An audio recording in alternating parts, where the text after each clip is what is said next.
Bonjour à tous et bienvenue dans cette série de vidéos qui décrypte du X pour mieux le rendre clair. Si t'avais vu ça en ta jeunesse, t'aurais été tout content. Non, là quand je parle de X, je parle de X-Men, de mutants, ceux qui ont été relancés par Jonathan Hickman, par Pepe Larraz et par RB Silva. La première vidéo servait d'introduction au concept, de présentation des mutants qu'Hickman avait déjà écrit en périphérie de ses séries Marvel. Cette vidéo en revanche, attention, sera bourrée de spoilers seulement et seulement sur le premier numéro VF d'Oxpox qui contient 2 chapitres, House of X numéro 1, Powers of Ten numéro 1. Tout de suite c'est parti pour décrypter l'ADN des nouveaux X-Men.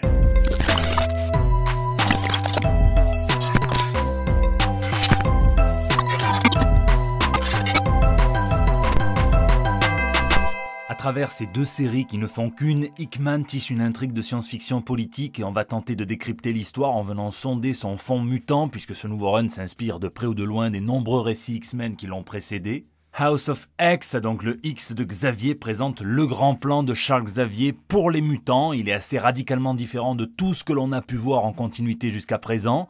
Humains de la planète Terre, pendant que vous dormiez, le monde a changé, nous dit Xavier, mais un mutant avait déjà prononcé au moins la 2e partie de cette phrase, c'était Namor dans le Fantastic Four numéro 585, écrit par Jonathan Hickman, et c'était juste avant de massacrer le dirigeant d'une tribu atlante. Alors, est-ce que le professeur Xavier est à un cheveu de se transformer en la reine de cœur d'Alice au pays des mutants? On verra. En tout cas, l'élément central de son plan, c'est Krakoa, qui évolue ici pour devenir l'état-nation de tous les mutants de l'univers. Krakoa, c'est un concept inventé par Len Wein et Dave Cockrum, qui date d'il y a 45 ans, si bien qu'il y a eu plusieurs retcons pour en modifier certains aspects, mais à la base, c'est l'île qui marche comme un homme en général. Ça ne veut pas dire qu'elle fait du manspreading dans leur ERB. Une île de l'océan Pacifique, rendue consciente à cause de tests nucléaires qui effrayaient beaucoup de gens à l'époque et qui se nourrit de l'énergie de mutants, si bien que lorsque la première équipe de X-Men envoyée par Xavier pour enquêter arrive sur place, elle est enlevée pour que l'île se recharge. C'est ce qui va pousser le Prof X à créer la 2e équipe de X-Men pour aller les secourir, composée entre autres de Wolverine, de Colossus ou encore de Tornade. Enfin, ça c'était sans compter sur la retcon qu'on nous a mis dans Deadly Genesis, qui établissait une première seconde équipe de jeunes X-Men, de Moira McTaggart, qui sont battus par l'île. Mais le plus intéressant, c'est qu'on y apprend aussi que Charles Xavier aurait modifié la perception de Krakoa chez les X-Men pour leur faire penser que l'île était consciente et parlait anglais notamment, alors que en réalité ce n'était que des impulsions en réaction aux mutants. Évidemment, l'île a beau avoir été précipitée dans l'espace par Polaris, son héritage demeure entre clones et boutures, puisqu'on découvre qu'il y a une descendance pour Krakoa qui vient toujours se poser en antagoniste aux X-Men jusqu'à ce que Kid Omega, un Quentin Quire inventé par Grant Morrison et Frank Quitely, se lie d'amitié avec un descendant de Krakoa maltraité depuis toujours, donc agissant naturellement de manière mauvaise, mais on opère un petit changement puisque la Krakoa va devenir l'allié des mutants et leur pelouse privée. On t'a marché dessus toute ta vie, viens chez les X-Men et ça continuera. En tout cas, ça pose les bases de la Krakoa d'Hickman qui coopère avec les mutants et devient le siège de leur état-nation, comme c'est inscrit noir sur blanc dans les pages explicatives en prose et graphiques qui ponctuent le comics. On sait qu'Hickman aime bien rendre ses comics hybrides, casser le rythme de lecture. Et le plan de Xavier est un changement radical de tactique, fini la coexistence plus ou moins pacifique, fini l'école Xavier, Genosha et toutes les autres tentatives, fini de laisser les circonstances modifier leur façon de vivre. Désormais, les mutants embrassent leur supériorité, virent séparatistes et comptent bien faire reconnaître l'état-nation mutant de Krakoa au monde, qu'il le veuille ou non. Alors qu'est-ce qu'un état-nation? C'est lorsqu'une communauté d'individus partageant des caractères communs décide de se fédérer en nation et donc de créer l'état qui en découle sur un territoire qui parfois préexiste. Ici c'est Krakoa et qu'accueillera donc tous les mutants dont le sentiment d'appartenance à une même communauté va au-delà du simple gène X qu'ils partagent, puisqu'Hickman établit un territoire, une langue, une diplomatie et des règles propres aux mutants, bref, les bases d'une culture. Pour ce qui est du territoire, on voit qu'au cours d'une planification rigoureuse, les fleurs de Krakoa ont été plantées par Tornade à l'Institut Xavier, par Mystique sur la zone bleue de la Lune, par Armor sur Mars, dont les restes d'ailleurs de la terraformation d'Ex Nihilo semblent demeurer, tout est connecté chez Hickman, par le Fauve en Terre Sauvage, par Kitty Pryde à Washington et par les Stepford Cuckoos qui semblent réduites au nombre de 2 sur 5, petite coupe budgétaire, dans la ville de Jérusalem. Ces fleurs forment des portails connectés à l'île et régis par des protocoles techno-organiques qui sont programmés par Cypher, qui est un petit petit peu fusionné avec Warlock pour avoir encore plus de puissance, il est overclocké. C'est le mutant capable de comprendre n'importe quel langage, même ton oncle qui refait le monde à 4 h du mat avec 3,6 grammes. Ces portails sont programmés pour n'accepter que les mutants et les humains s'ils sont accompagnés de mutants. Ils permettent donc d'unir tous les mutants partout dans l'univers et de les mener dans ce havre de paix aux habitats autosuffisants et à la conscience collective où Wolverine se fait étrangler par un gosse sans lui arracher la tête, à preuve que, comme le dit Xavier à Jean Grey, tout le monde est bien en sécurité ici. Le territoire est divisé en lieux d'intérêt politique, en lieux d'organisation de vie. Les leaders Magneto et Xavier font chambre à part, la maison M, qui rappellera des souvenirs au lecteur de Brian Michael Bendis, et la maison X, l'Arbor Magna ou le berceau, c'est sûrement pour les naissances, résurrections, on verra plus tard. Academos, ça c'est le héros grec qui a inspiré le mot académie, donc plutôt un lieu de transmission du savoir. Le transit, c'est peut-être des toilettes, à voir si jamais ça sera des chiottes à la turque pour une espèce de salle des dangers qui te fait travailler les squats et l'esquive en même temps. Il y a des trucs un petit peu plus intrigants aussi, la chasse fantastique, le carrousel, l'oracle et un élément guerrier, attention, l'arène. Finalement, peut-être que le sentiment de sécurité sera de courte durée. Il y avait déjà eu des tentatives de création d'un langage mutant par Mark Millar notamment dans ses Ultimates, c'était Magneto avec son Epsilon Omega, mais là, Hickman se la joue à moitié Tolkien et développe un alphabet mutant, pas forcément une grammaire, mais c'est implanté en tout cas par télépathie dans le cortex cérébral de chaque mutant lors de son premier passage sur Krakoa. Il y a eu des ratés en termes d'édition, je veux dire, un petit peu providentiel d'ailleurs, puisque cette écriture qualifiée de charabia par Sophie était censée signifier Mars et non pas Galm. D'ailleurs, Sophie pousse un petit peu plus loin le concept de culture mutante en disant que Sophie c'est son nom humain et qu'elle songe à en changer, venant de développer ici un nouveau concept emprunté en partie à Mark Millar et dans ses Ultimate Hickman toujours, lorsqu'il décrit ce changement de nom comme un nouveau baptême, celui d'un être post-humain. Chez Hickman, très peu de place à l'art, contrairement au run de Millar où on parlait de poèmes en Epsilon Omega, ou même Morrison avec son quartier de Mutant Town qui abritait beaucoup d'artistes mutants.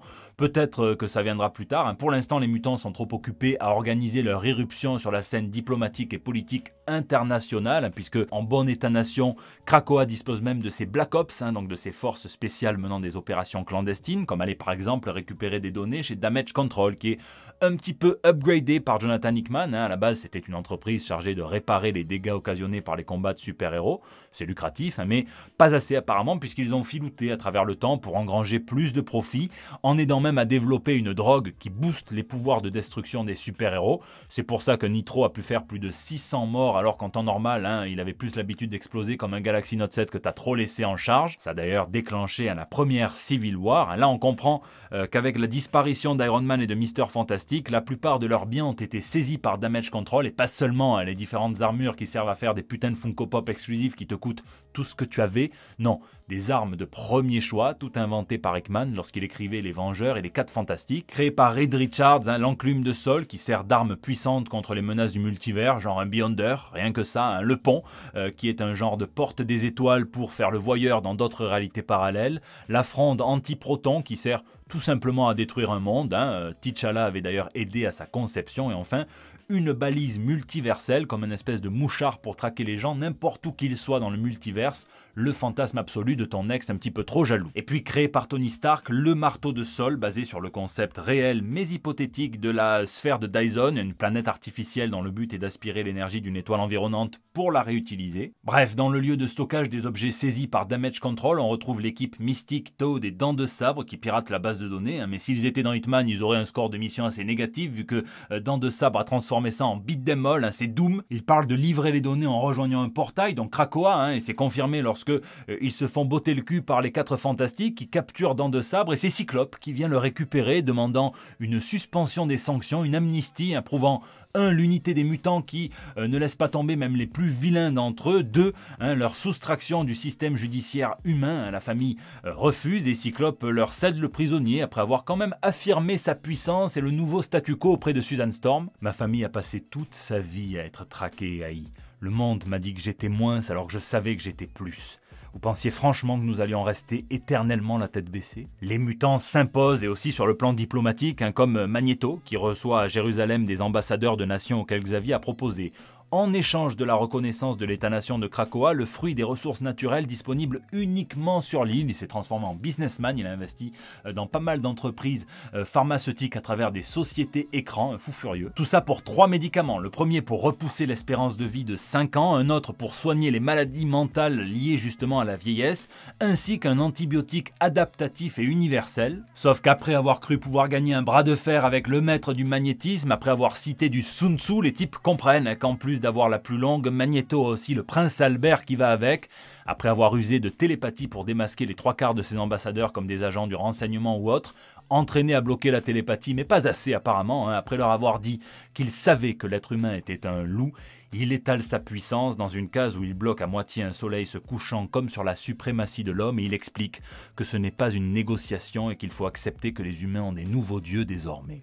Et le symbolisme religieux transpire justement de ce premier House of X, pas seulement puisqu'on est à Jérusalem, qui est le berceau des 3 religions judéo-chrétiennes, une ville hautement symbolique. Ça commence d'abord par cette scène d'ouverture où un Charles Xavier avec un casque cérébro-portatif, qui n'est pas à confondre avec le Maker, le Reed Richards maléfique de Jonathan Hickman, qui porte aussi un casque. Hickman aime juste faire porter des gros casques à ses personnages. Non, là il s'agit d'un Xavier plus jeune, qui semble tout droit tiré du run de Charles Soule, où Xavier a été ressuscité grâce au mutant Fantomex qui lui a permis de rentrer dans son enveloppe corporelle en tout bien tout honneur, un sacré sacrifice. On assiste à une scène digne de la Bible ou de la fresque de la création d'Adam par Michel-Ange, puisque même si on dirait qu'il va s'ambiancer sur du Beyoncé, oh the single lady, oh the single lady, oh the single lady, oh the single lady, Xavier fait naître des corps d'un arbre de vie et grâce à un simple toucher leur transmet l'étincelle qui les anime.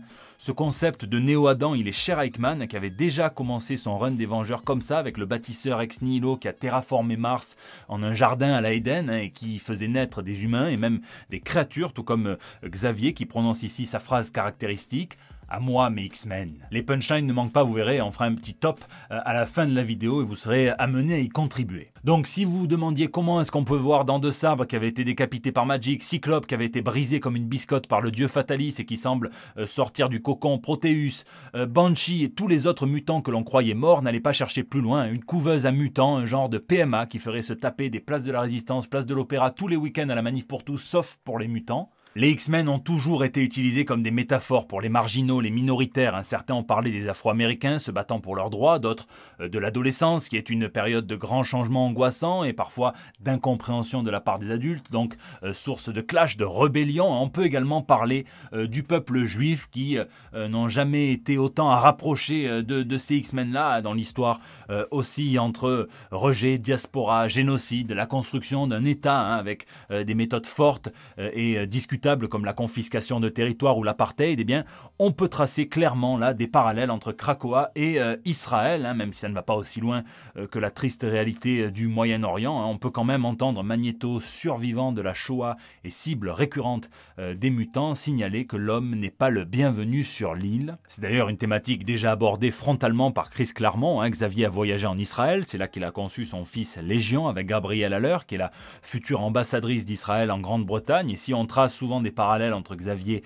Martin Luther King et Magneto, Malcolm X, eh bien Claremont, lui, envisage David Ben Gurion comme Charles Xavier, c'était le chef du parti travailliste de gauche israélien, et Menachem Begin, donc pour Magneto, qui est un ancien dirigeant de l'organisation armée sioniste l'Irgun, luttant contre les Britanniques via la violence, puisqu'il organise par exemple l'attentat de l'hôtel King David, faisant 92 morts à des Anglais, des Juifs, des Arabes.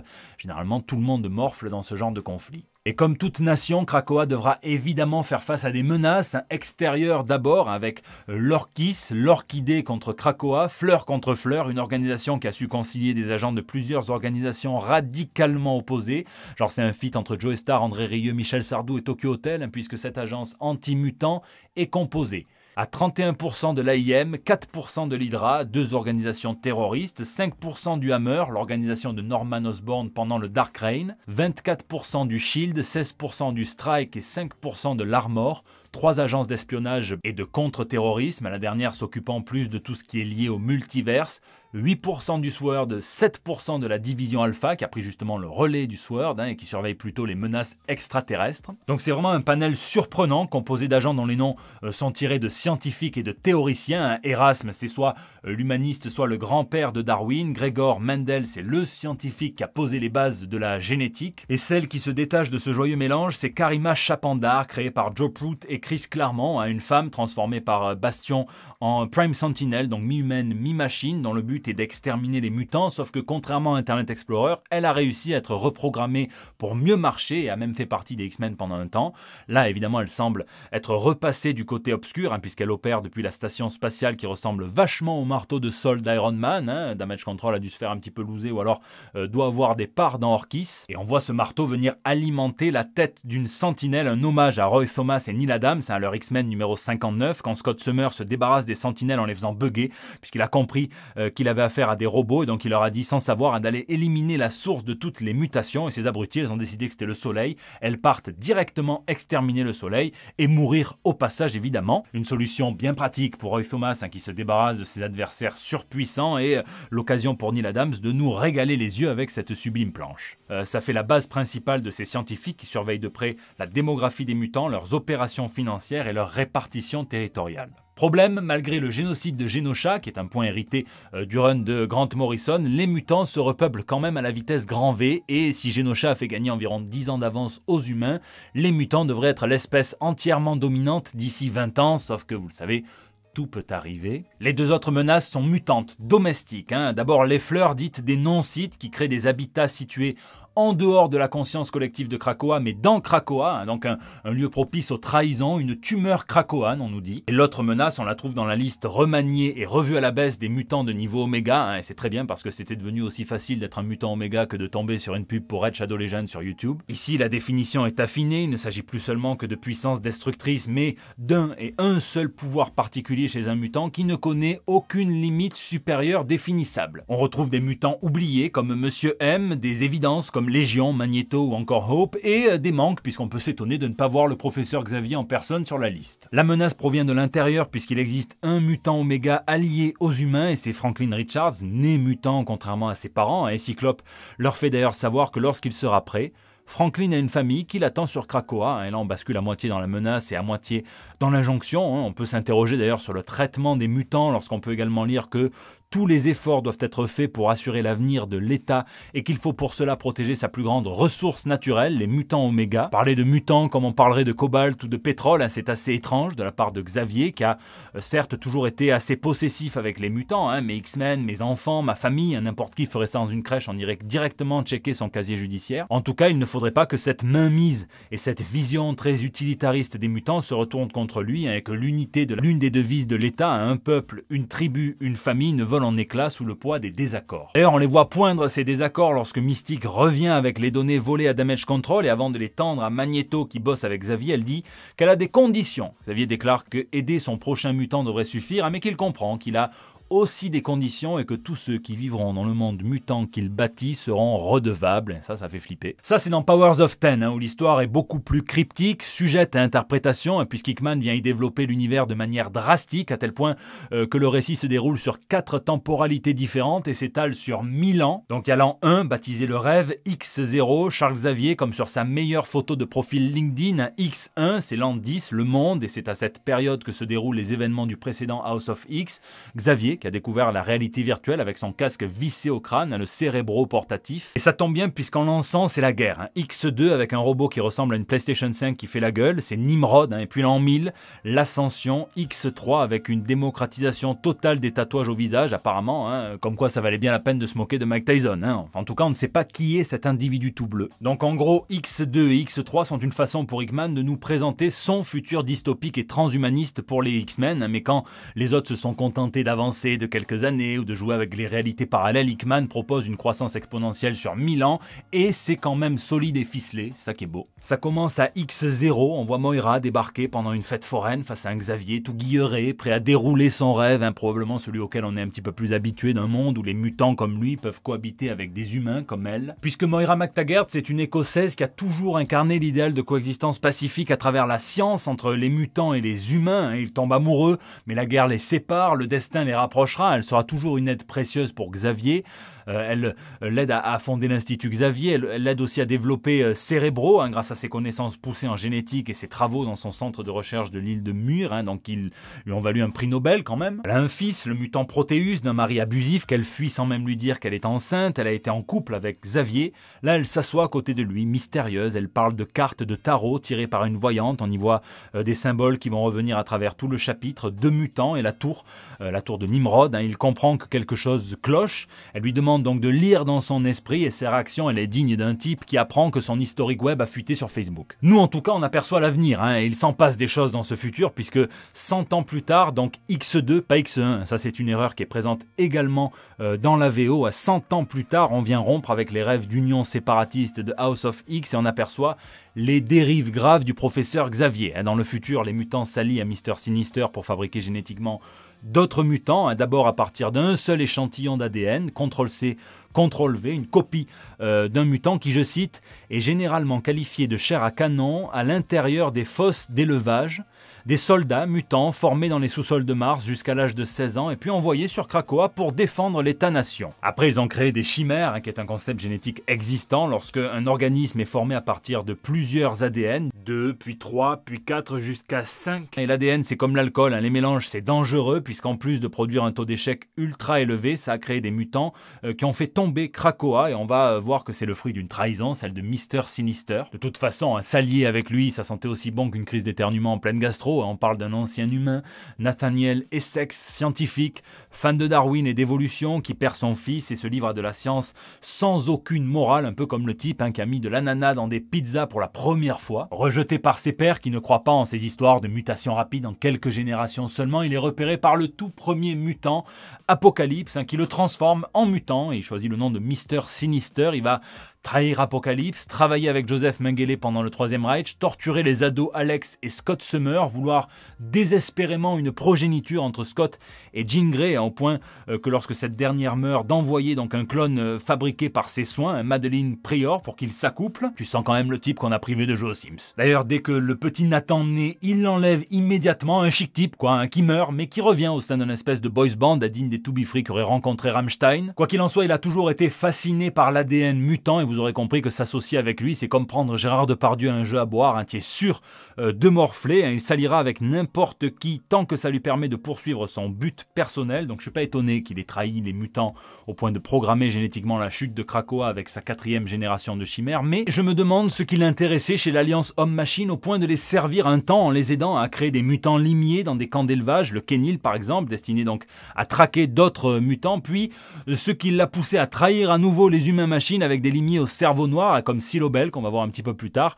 mutin et prédisposé génétiquement à rejoindre le camp des mutants, à la trahison. Je comprends pas son incursion chez les humains, puisqu'il a toujours été très pro-mutant, au point de chercher un vaccin contre le virus Legacy, qui affectait seulement les mutants et Moira, tiens, ou même d'essayer de renverser le sort de la sorcière rouge, qui a mis une gifle à la population mutante en 3 mots, quoi qu'il en soit.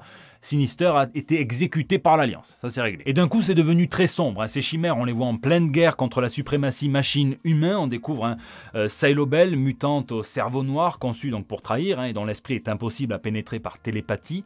Rasputin, qui est un cocktail de l'ADN de Quentin Quire, Colossus, Kitty Pryde X-23 et Unus l'intouchable, qu'ils ont ressorti de très très loin. Et on découvre aussi Cardinal, qui semble avoir du Diablo en lui et qui n'est génétiquement pas programmé pour le combat, la violence, le conflit. Ce sont les deux qu'on pouvait voir sur les cartes de tarot évoquées par Moira, et Silobel est enlevé, mené à la tour qu'on voit sur la 3e carte pour y rencontrer Nemrod, le bref, le moindre. Un concept hérité de Chris Claremont, basé sur un héros de la Bible, un prototype de sentinelle du futur, le futur de Days of the Future Past, qui est renvoyé dans notre présent, son passé, donc pour exterminer des mutants classiques. Ici, il est allié à Omega, qui pourrait bien être la Karima du futur, et il est caractérisé par une forme de comédie et un trop-plein de sensiblerie, puisqu'il s'excuse de la torture qu'il va faire subir à sa captive, la plonger dans un liquide qui va aspirer ses connaissances au sein d'une grande intelligence artificielle, tout en effaçant sa conscience, ce qui peut prendre des centaines d'années, mais il a dit pardon, alors ça va. On apprend qu'il ne reste plus que 10 000 mutants séparés en 2 colonies vivant hors du système solaire, chez les extraterrestres Shi'ar, donc c'est les 3e après les Skrulls et les Kree.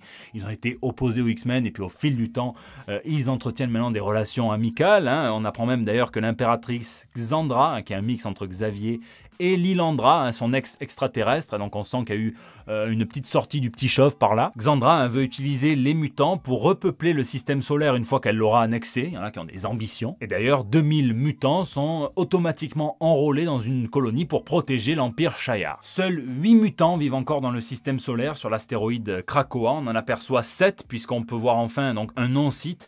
Un lieu sur Krakoa déconnecté de Krakoa, la fleur noire, la tumeur. On y aperçoit Rasputin et Cardinal qui rentrent après que Sylo-Bell ait été enlevé. On y voit Xorn, Magneto, Wolverine et Black Tom Cassidy. C'est ni Groot ni Silverbarb, c'est bien ce mutant capable entre autres de contrôler les êtres végétaux qui a dû subir une 3e vague de mutation pour devenir cette vieille branche centenaire. Le 8e, c'est l'ancien dont parle Wolverine et qu'on ne voit pas ici, donc je vous laisse spéculer dans les commentaires. Et 1000 ans plus tard, X3, on ne sait pas exactement qui est qui, ni le statut de l'alliance humain-machine qui l'a emporté, à quel point les deux se sont mélangés, voire même si les mutants n'ont pas trouvé une porte de sortie à leur avantage. Mais l'archiviste, on ne connaît pas sa nature, il parle avec une version portative de Nimrod qui s'excuse de ne pas avoir été conçu pour conserver plus longtemps la conscience collective du monde mutant. Les données, c'est clairement un enjeu majeur de ce premier chapitre, à croire que Nimrod c'est Zuckerberg. Le Schtroumpf dit que la guerre avec les mutants a été vaine et on termine sur un des grands péchés de l'histoire qui a été enfermé, préservé dans une réserve, donc soit des humains, soit des mutants, ça dépend qui est qui, dans une scène biblique du Jardin d'Éden qui rappelle la scène d'ouverture du comics, la boucle est bouclée.